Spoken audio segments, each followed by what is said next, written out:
Zone 7 community, Bernard and I are here to give you another debrief of the council meeting that we held this morning. So it was a very full agenda. We're just going to point out a few things to make you aware of, but if you do want to watch the full council meeting, you can by going to council's website, clicking on the webcast icon in council meetings and watching that live, or watching it back. So the first thing we're going to talk about is a little bit around finance. So I'll hand to Bernard to kick off that one. Yes, two very important reports. First one was the quarterly budget review, that is where council receives a report about how the budget is tracking in terms of the third quarter.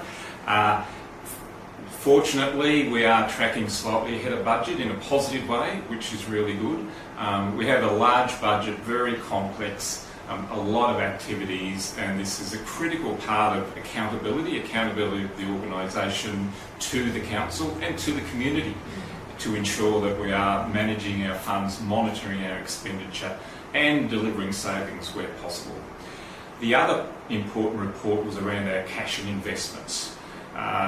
It showed that we have almost $20 million in the bank. However, a lot of that money is restricted for specific purposes. We need to manage it in an ongoing basis with regard to long-term investments and cash at hand. We have irregular inflows, whether that is rates or grants. But again, it is an important part of accountability. It is an important part of demonstrating to the community what we are doing. We certainly do have challenges in that space, and that has been a particular focus of council.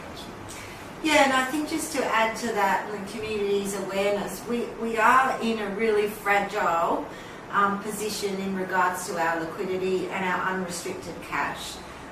One of the comments I made in the council meeting today is that whilst I appreciate all the fluctuations, the ups and downs, and that does happen in councils, and we do recognise that, we do fundamentally need to work through a faster plan, essentially to make sure that we are able to afford our operations and our services and our delivery program.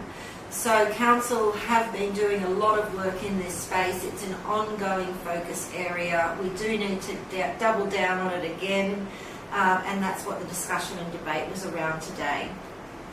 Also, we had a report going up on the establishment or resolving two community members to go onto the Community Safety Forum.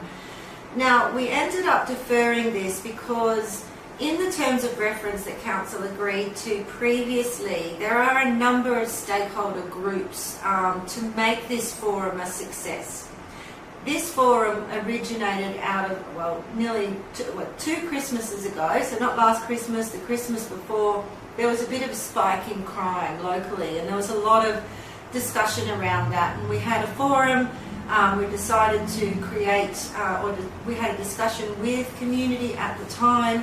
We decided to put this idea of the forum together. We haven't got the level of interest despite extending the expression of interest before this council meeting. So what I put up was an amendment to say, let's defer it for now.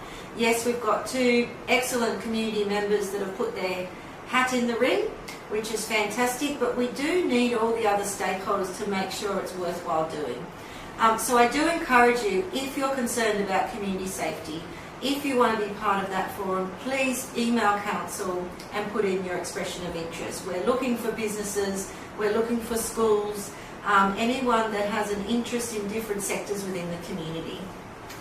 Council did receive a notice of motion and considered a notice of motion regarding the rail trail. The notice of motion was around some further investigation with regard to building the rail trail, or the trail beside the rail corridor.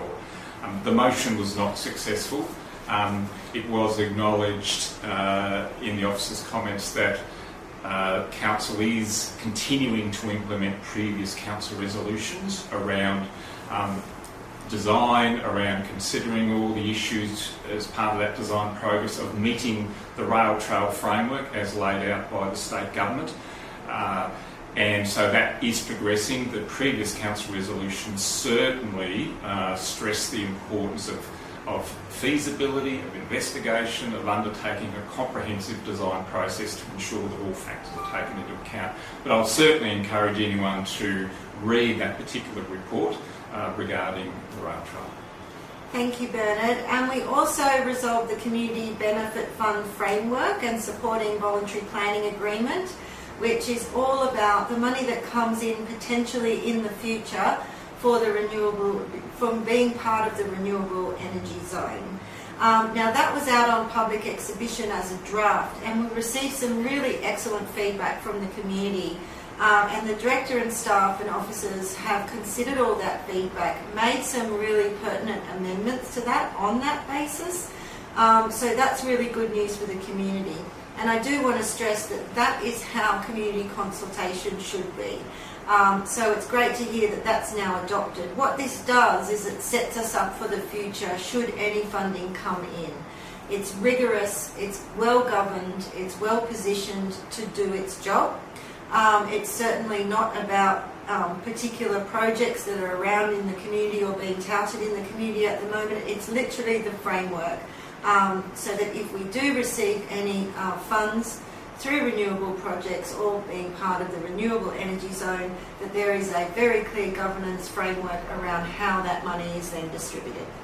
And the other good news, I was very pleased with the report from the Director of Place and Growth, that our DA assessments are doing very well.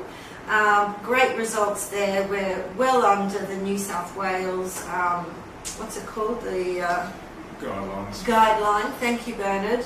Well under the guideline amount for days to get a DA through. So that's really positive. And also the increase in the construction certificate activity is also significant, which means that projects are progressing beyond planning approval into actual construction and delivery phases, which is good news for the growth of our community. And finally, Council resolved to lease the Deepwater Railway Station to the Deepwater Progress Association.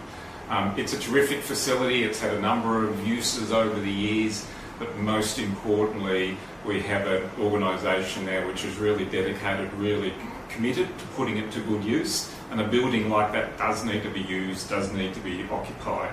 So it was great to receive the submission from them, and Council's really pleased to award them the lease. Yeah, and that was unanimously supported by all councillors, and we're really encouraged that the Deepwater Progress Association want to do that work in the community, and we certainly want to thank them in advance for reactivating that asset. It's a great building, and it needs to be utilised, so thank you very much for that.